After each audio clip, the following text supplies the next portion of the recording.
ദൈവം തൊട്ട മനുഷ്യന്, ഈശ്വരൻ തൊട്ട മനുഷ്യൻ എന്ന് പറയത്തില്ലേ? ഈശ്വരൻ തൊട്ട മനുഷ്യനാ അല്ലേ? വിജയപ്പച്ചേട്ടാ, ഇത് നമ്മളൊരു യാത്ര തുടങ്ങുകയാണ്. ലൂർദ് മാതാ കെയറിലെ രോഗികളുടെ വീടുകളിലൂടെയുള്ള ഒരു തീർത്ഥാടനമാണ്. ശരി. ഞാനതിന് ഈ വീട് തിരഞ്ഞെടുക്കാനായിട്ട് പ്രത്യേകിച്ചൊരു കാരണമുണ്ട്. കാരണം ഇത്രയേറെ ക്യാൻസർ രോഗവുമായി ബന്ധപ്പെട്ട് മല്ലിട്ടടിച്ച ഒരു വലിയ മനുഷ്യനാണ്, അല്ലെങ്കിൽ അത്രയും സഹനത്തിന് തീച്ചുള്ളിലൂടെ പോയൊരു മനുഷ്യനാണ് ഞങ്ങളുടെ പ്രിയപ്പെട്ട വിജയപ്പൻ ചേട്ടൻ.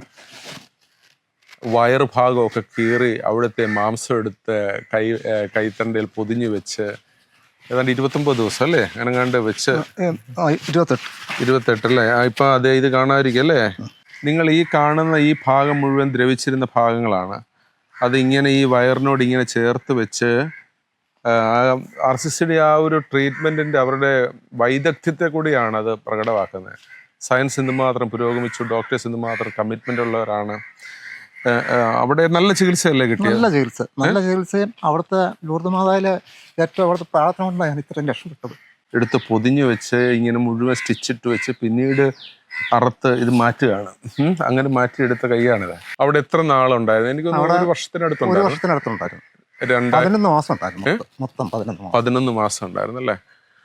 അന്ന് നമ്മള് എനിക്ക് തോന്നുന്നു 2022 പ്രേക്ഷകർ അറിയേണ്ടത് പ്രധാനപ്പെട്ട ഒരു കാര്യം എന്ന് വെച്ച് കഴിഞ്ഞാൽ, ചിലർ പറയും ക്യാൻസറിനെ അതിജീവിക്കാൻ പറ്റത്തില്ല എന്നൊക്കെ പറയും. പക്ഷേ ക്യാൻസറിനെ അതിജീവിക്കുന്ന മനുഷ്യർ ഒത്തിരി ഉണ്ട് എന്ന് ജീവിതം കൊണ്ട് ഉള്ള ഒരു കൃത്യമായ ഒരു അടയാളമാണിത്. കൃത്യമായ ഒരു അടയാളം. ഇപ്പൊ എന്തെങ്കിലും തരത്തിലുള്ള അസ്വസ്ഥതകളുണ്ടോ? ഒരു അസ്വസ്ഥതയില്ല അല്ലേ?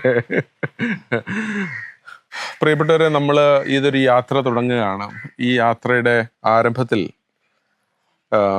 ഇന്ന് രാവിലെ പണിക്ക് പോകാനായിട്ട് ഒരുങ്ങി നിന്ന മനുഷ്യനാണ്. പക്ഷേ ദൂരെ നിന്ന് ഞാൻ വരുന്നു എന്ന് അറിഞ്ഞു. മുൻകൂട്ടി ഒന്നുമല്ല, ഇന്ന് രാവിലെ ഒരു 2-3 മണിക്കൂർ മുമ്പാണ് വിളിച്ചത്. പക്ഷേ എന്നിട്ടും രാവിലെ പോകേണ്ട ജോലി മാറ്റി വെച്ച് ഇന്നിനിയും ജോലിക്ക് പോയില്ലെങ്കിൽ സാരമില്ല, അച്ഛനെ വന്ന് കണ്ടിട്ടുള്ള കാര്യമുള്ളൂ, അച്ഛനെ വന്നിട്ട് കണ്ടിട്ടുള്ള കാര്യമുള്ളൂ എന്ന് പറയുമ്പം നമുക്കത് തരുന്നൊരു ഊർജം, ഈ ഒരു മനുഷ്യ സമൂഹത്തിലെ പരസ്പര ഒരു ഒറ്റ കുടുംബമായിട്ടുള്ള ഒരു ജീവിതമല്ലേ നമ്മുടേത്. അതിൻ്റെ അത് തരുന്നൊരു ഊർജം വളരെ വലുതാണ്. ഒരുപാട് നന്ദി.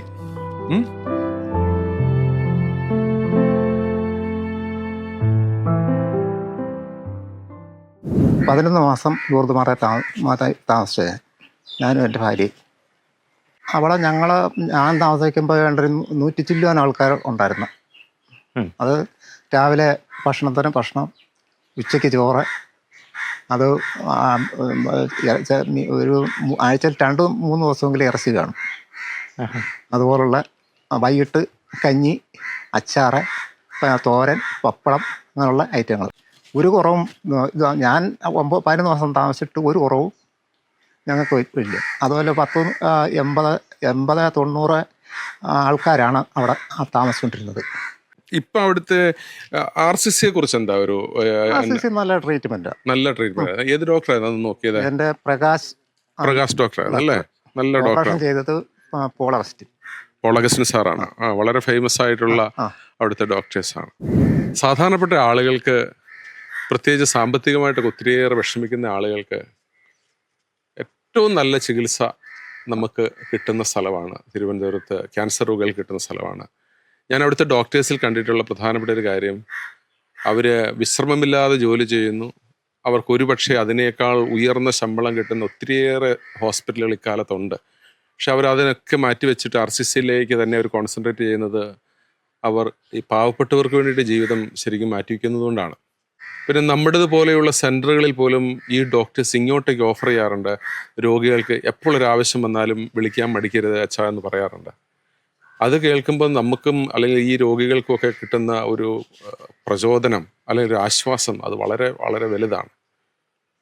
അതുകൊണ്ട് നിങ്ങൾക്ക് ക്യാൻസർ സംബന്ധമായ രോഗങ്ങളൊക്കെ ഉണ്ടെങ്കിൽ വ്യക്തിപരമായി എൻ്റെ അനുഭവത്തിലും ഞാൻ പ്രപ്പോസ് ചെയ്യും. കുറച്ച് ദൂരമാണ്, ചിലപ്പോൾ വടക്കുള്ള ആളുകൾക്ക് ഈ തെക്കേ അറ്റത്തേക്ക് എത്താനായിട്ട് ബുദ്ധിമുട്ടുണ്ടെങ്കിലും ആ ഒരു ബുദ്ധിമുട്ട് മാത്രമേ ഉള്ളൂ. ഇവിടെ വന്നു കഴിഞ്ഞാൽ രോഗികൾ അല്ലെങ്കിൽ അവരുടെ ഒരു നോക്കാൻ പറ്റുന്ന നല്ലൊരു ബൈസ്റ്റാൻഡറും ഒക്കെ ഉണ്ടെങ്കിൽ ബാക്കി സൗകര്യങ്ങളൊക്കെ ചെയ്തു കൊടുക്കാനായിട്ട് ലൂർദ് മാതാ കെയറിലെ സിസ്റ്റേഴ്സും അച്ഛന്മാരും ബ്രദേഴ്സും ബാക്കിയുള്ള സഹപ്രവർത്തകരെല്ലാവരും അവർ റെഡിയാണ്. അപ്പം നമുക്ക് ഭയം കൂടാതെ സമാധാനത്തോടെ മുൻപോട്ട് പോകാം.